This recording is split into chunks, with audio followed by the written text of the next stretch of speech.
22058 dari kelas MSD 6 jadi diri. Aku Fauzan Rizky Ramadan, NIM L1A 022-068 dari kelompok 6 Jati Diri Unsur. Halo semuanya, perkenalkan saya Musida Romatunisa dengan NIM L1A 022040 dari MSPB kelompok 6 Jati Diri Unsur.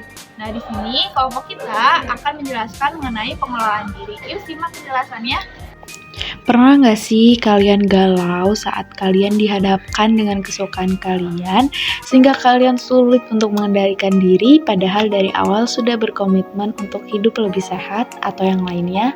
Atau pernah nggak sih kalian dihadapkan di situasi saat kalian lebih ingin berkumpul bersama teman-teman dibandingkan bekerja atau melaksanakan tugas yang padahal saat itu sedang banyak-banyaknya kalian lebih memilih untuk ngobrol sama teman kalian atau sekedar diam tanpa mengerjakan sesuatu.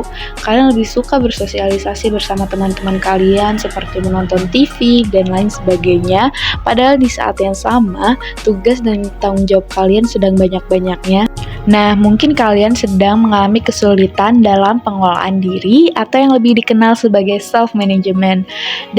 Beberapa dari kalian mungkin ada yang masih bingung apa itu self management, tapi tenang aja bakalan kita jelasin di video ini kok.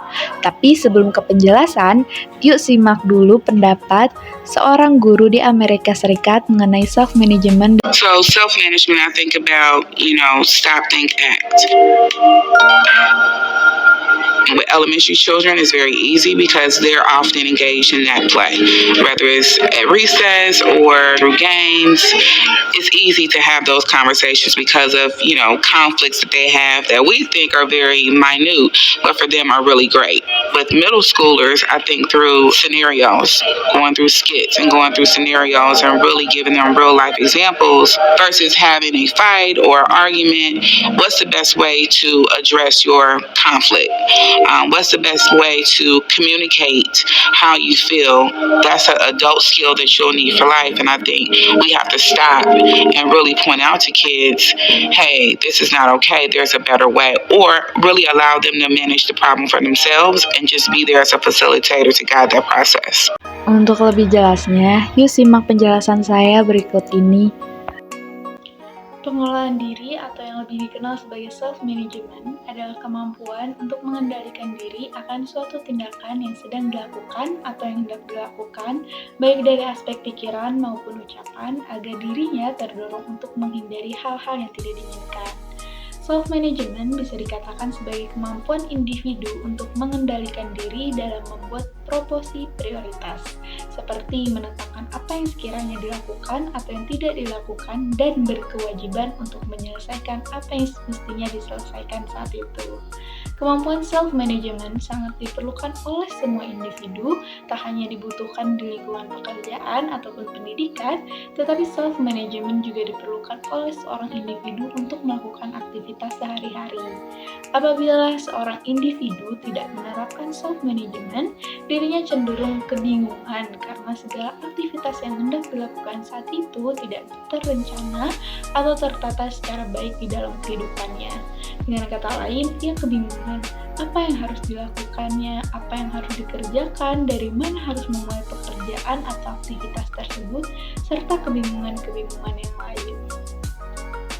Untuk merasa tetap semangat dan termotivasi setiap harinya, salah satu caranya adalah dengan menyusun rencana atau setting goals. Nah, apa sih setting goals itu dan bagaimana caranya? Yuk simak penjelasannya. Setting goals dapat dilakukan dengan metode SMART, yaitu specific, measurable, actionable, relevant, dan time-bound. Yang pertama ada spesifik. Pengertian spesifik sendiri, ketika kita menetapkan tujuan, tentukan tujuan secara spesifik mengenai misi dan tujuan yang ingin kamu dapatkan. Spesifik ini dapat dilihat dengan menetapkan tujuan atau rencana yang jelas, tidak ambigu, dan bisa menjadi fokus yang utama. Yang kedua adalah measurable. Measurable memiliki arti yaitu terukur. Pada hal ini memiliki makna bahwa semua hal yang harus kita lakukan harus diikuti dengan perhitungan tentang apa yang akan digunakan untuk memenuhi tujuan tersebut. Hal ini membuat tujuan kita menjadi terasa lebih nyata karena memberikan cara untuk mengukur kemajuan tersebut. Tujuan yang terukur ini mampu membantu kita untuk tetap pada rencana dan tidak mudah teralihkan atau tergoyahkan pada hal-hal lainnya. Selanjutnya ada actionable. Actionable ini memiliki makna bahwa dapat tercapai.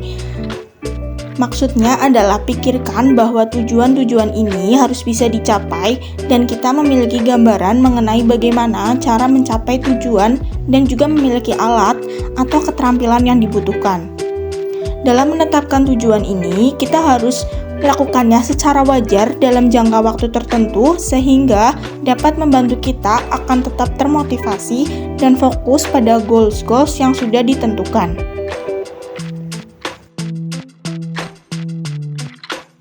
Selanjutnya ada relevan. Relevan ini memiliki makna ketika kita menetapkan tujuan, kita harus melihat secara realistis baik sumber daya maupun waktu yang tersedia.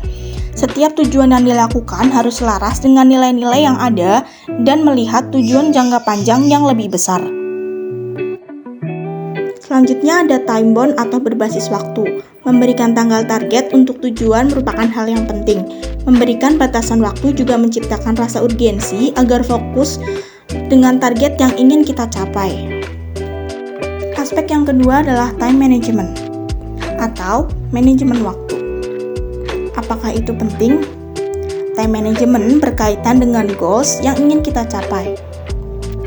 Time management adalah proses perencanaan dan pengelolaan terkait berapa banyak waktu yang dihabiskan untuk kegiatan tertentu. Time management ini bukan berarti melakukan banyak pekerjaan, melainkan berfokus pada tugas-tugas yang tepat dan membuat perbedaan. Penetapan yang baik diperlukan mengenai apa saja yang penting dalam kehidupan. Time management yang baik mestinya berkaitan dengan pencapaian dan perwujudan misi dan tujuan yang penting dalam kehidupan. Time management yang baik sangat penting dalam menghadapi berbagai tekanan kehidupan modern tanpa harus mengalami banyak stres. Time management bukan berarti seseorang harus mengerjakan banyak pekerjaan, melainkan ia fokus atas tugas utama yang sudah ditetapkan.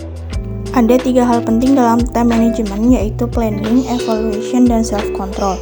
Ketiga hal ini apabila dilakukan dengan benar, itu akan memudahkan kita dalam menyusun waktu yang diperlukan untuk mencapai tujuan-tujuan yang sudah kita susun sebelumnya. Dengan penyusunan waktu yang baik, itu akan memudahkan kita untuk melihat progres pekerjaan yang sudah kita lakukan, sehingga hasil yang akan kita dapat pun sesuai dan memberikan kepuasan untuk diri kita sendiri.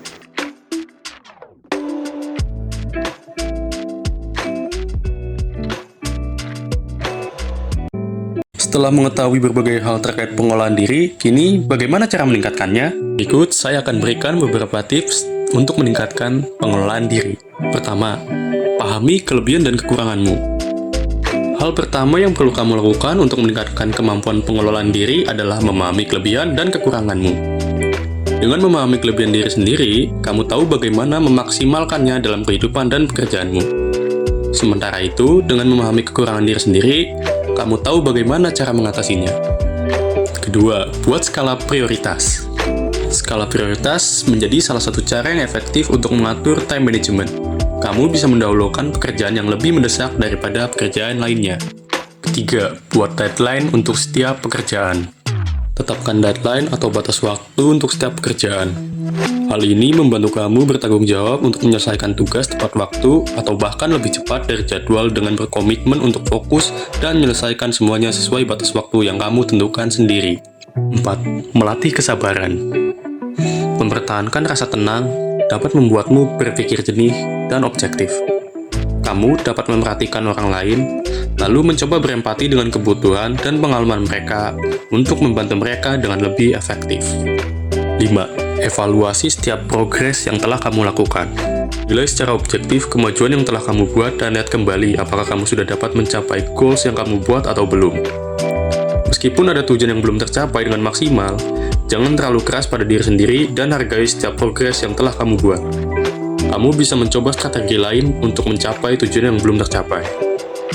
Mengevaluasi diri sendiri juga akan membantu kamu untuk menemukan solusi dari setiap masalah yang ada.